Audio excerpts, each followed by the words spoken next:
Kades Kohot bebas? Bareskrim tangguhkan penahanan jelang tenggat. Penyidik Bareskrim Polri menangguhkan penahanan terhadap Kepala Desa, Kades, Kohot, Arsin bin Asib CS, tersangka kasus pemalsuan dokumen dalam perkara pagar laut di Tangerang, Banten.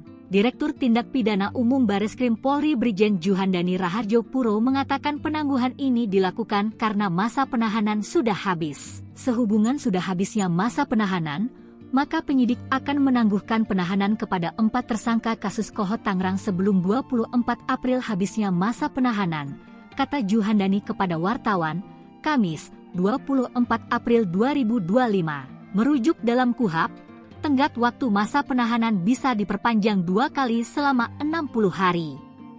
Sehingga, penangguhan penahanan dilakukan karena para tersangka sudah menjalani perpanjangan masa tahanan. Diketahui, berkas perkara kasus tersebut tak kunjung lengkap.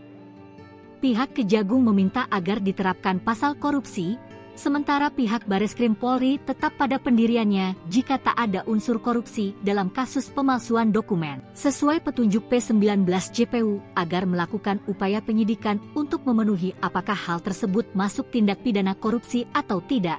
Jelasnya, sebelumnya, Direktorat Tindak Pidana Umum, Dittipidum, Bareskrim Polri menahan Kades Kohot Arsin dan 3 tersangka lain kasus pemalsuan dokumen SHGB pagar laut di Tangerang. 3 tersangka lain yakni Sekretaris Desa Kohot Ujangkarta dan 2 orang lain berinisial SP dan C. Dirtipidum Bareskrim Polri Brigjen Juhandani Raharjo Puro mengatakan keempat tersangka ditahan di rutan Bareskrim Polri.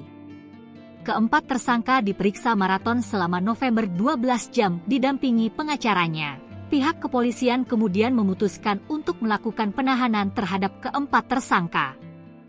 Kepada 4 orang tersangka kita putuskan kita laksanakan penahanan, paparnya. Adapun penahanan dilakukan guna melengkapi berkas yang nantinya akan dikoordinasikan dengan Jaksa Penuntut Umum, JPU. Kami terus kembangkan keterkaitan penanganan perkara lebih lanjut sampai tuntas, semoga berkas segera P21, tukasnya.